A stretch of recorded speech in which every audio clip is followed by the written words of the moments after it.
Hi, Taurus Sun and Rising. Welcome to your April 2024 Astro Update. It's Serena here, and I'm so excited to tell you about the month of April.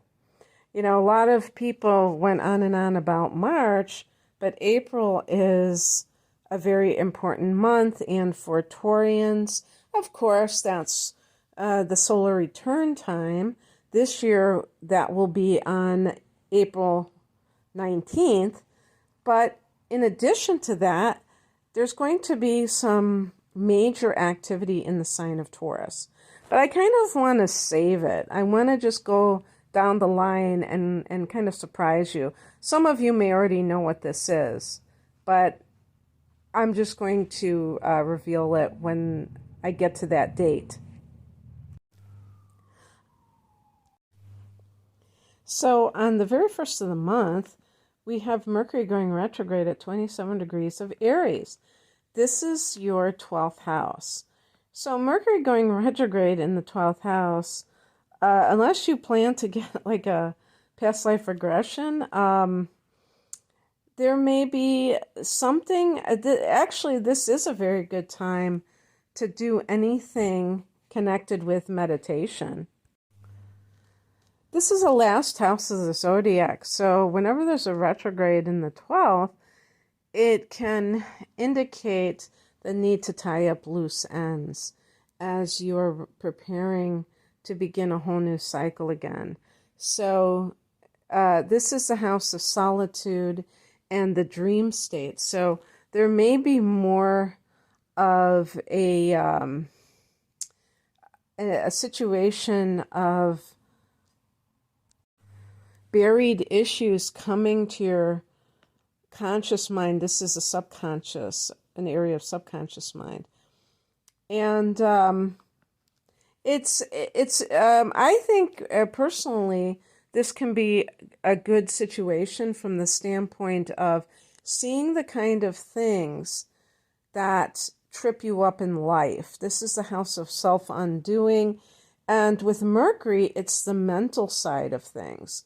So the ways that we are bound, you know, that we feel this sense of not being able to move forward because of certain negative patterns.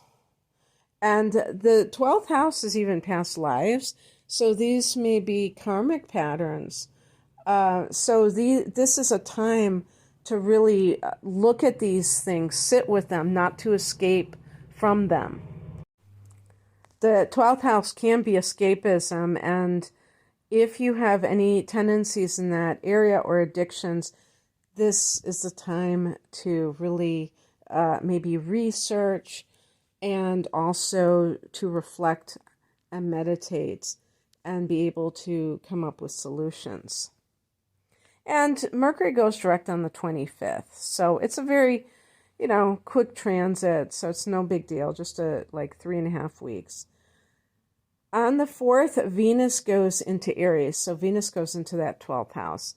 This can be a time of, and even with Mercury, you could be communicating behind the scenes. The 12th house can be secretive, and, with Venus, it can be like a secret affair or secret love affair. Remember that song? But yeah, anything that has to do with things behind the scenes can really be a part of this particular area of life.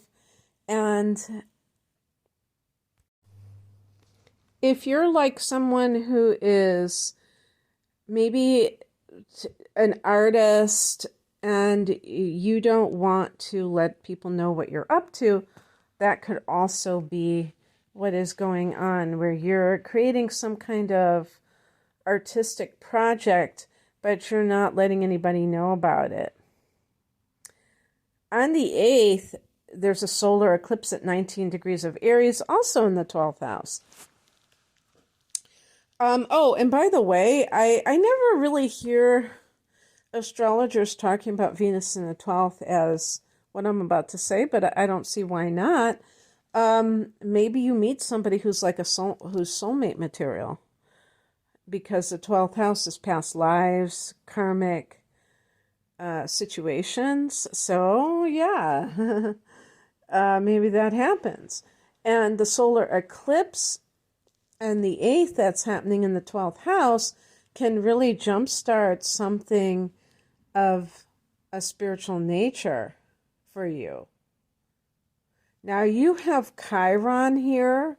The transient Chiron is in Aries in the 12th, and I'm pretty sure I don't have that in front of me. Well, I could look. I guess I could look. But anyway, I think it will be forming a conjunction with Chiron here, so it could have a very healing type of a thing. Okay, let's see. Oh, yeah. On the 8th, Chiron will be at 19 degrees 22 minutes of Aries. Oh my goodness gracious. It is. It's an exact conjunction. The actual eclipse is 19 degrees 24. Oh my God. It's like 2 minutes apart. Chills. That is absolute chills. So yeah, if, for instance, this could have a very healing effect, you might have some kind of situation arise of a karmic nature that heals you for some reason at this particular juncture in your life.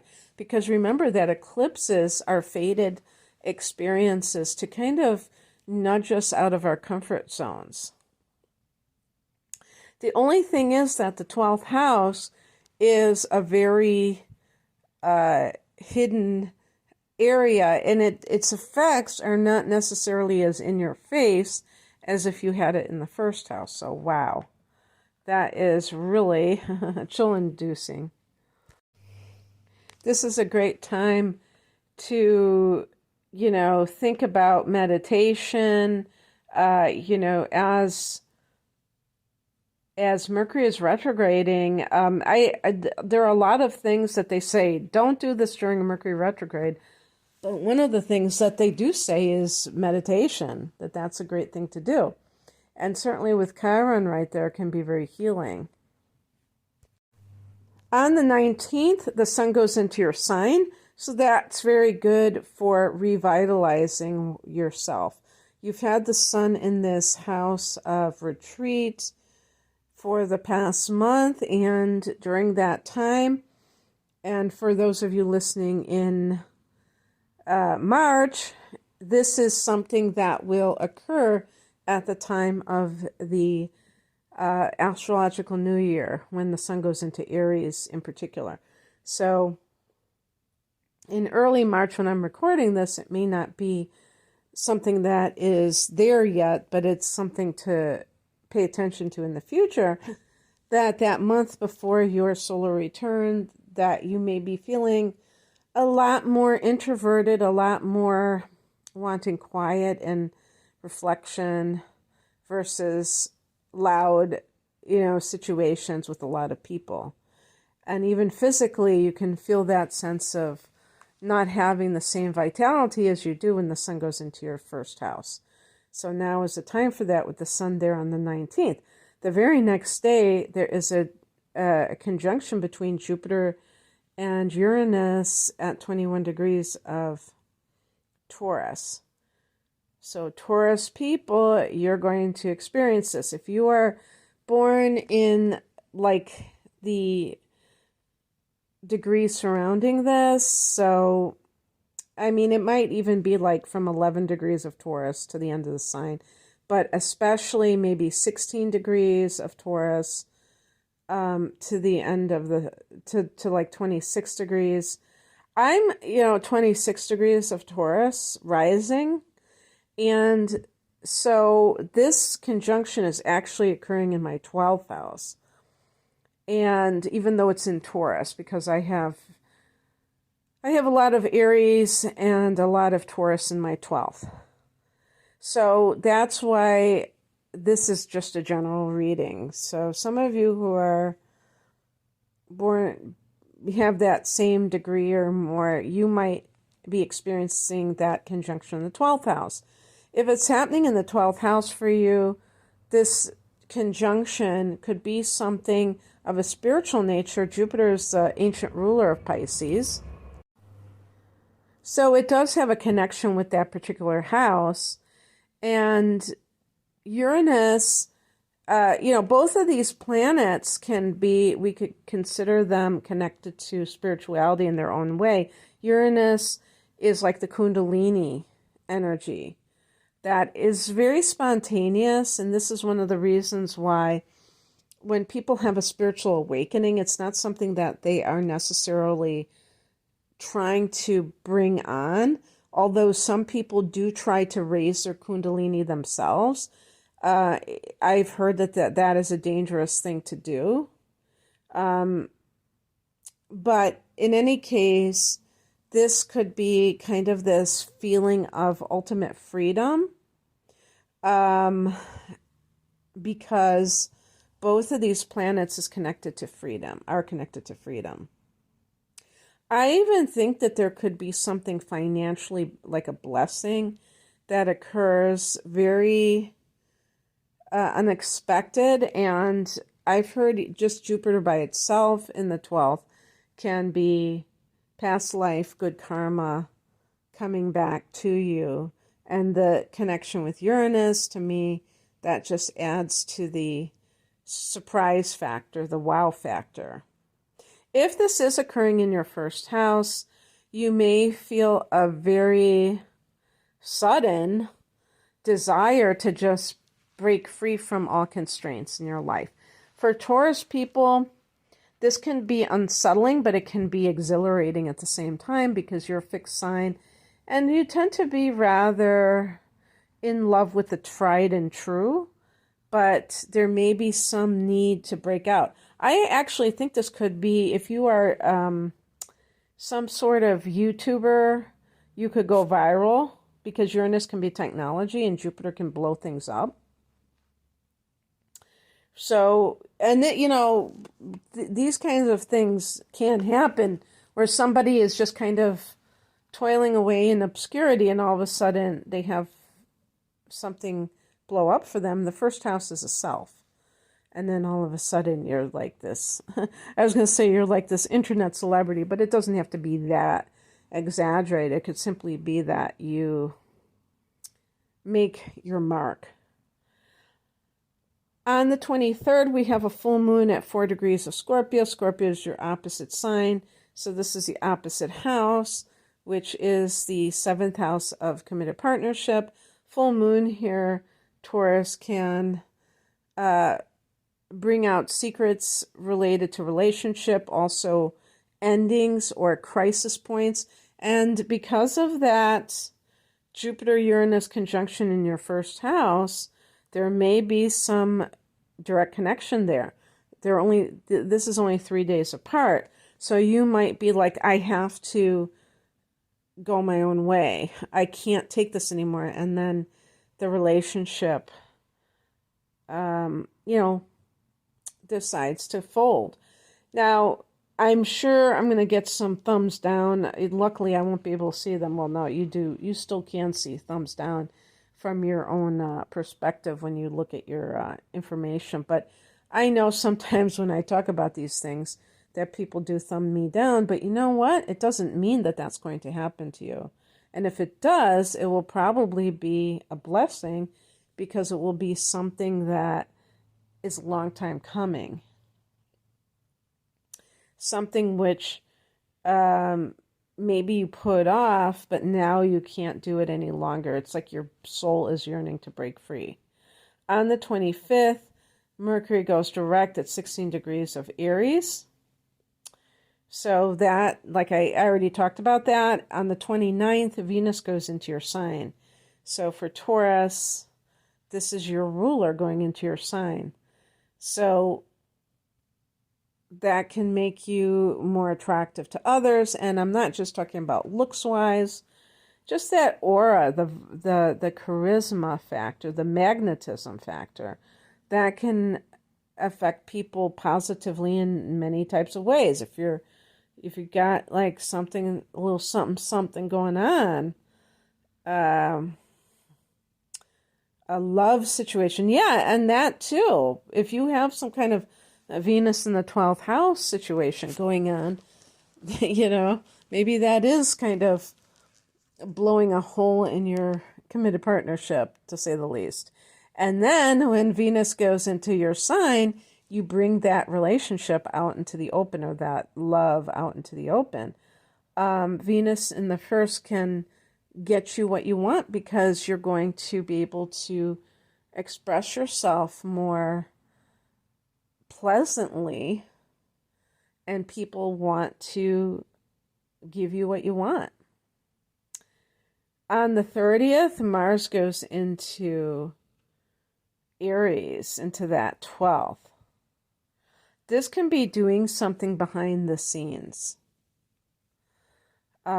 So let's say you're thinking about leaving your job, but you are trying to get things all, organized and stuff. So you're not quite there yet, but you're going to be.